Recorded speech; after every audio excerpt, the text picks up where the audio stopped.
Hey guys, what's going on? Today we're going to have some apple and blueberry tea.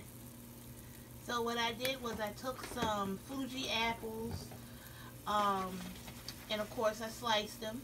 Then I took some fresh blueberries that I had bought and I put it in the freezer, and I put it in some water, and I also put some cinnamon in there as well. So I'm going to boil this for about 20 minutes just to get everything kind of like soft and getting the juices in the water.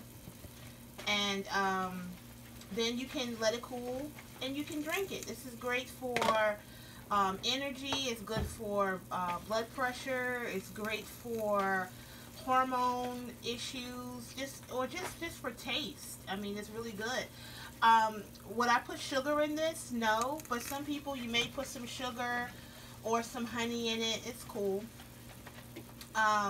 Also, you can make this for oatmeal too. So I usually, what I do is I boil my fruit just like this and put my oatmeal in it so I can have my own apple, blueberry, or whatever flavor oatmeal you want. That way you won't have all the sugar. Okay, so I hope this helped you out, and if you actually try this, please let me know in the comments. Make sure you like the video, Thumbs comment, up. and subscribe. Thank you for watching.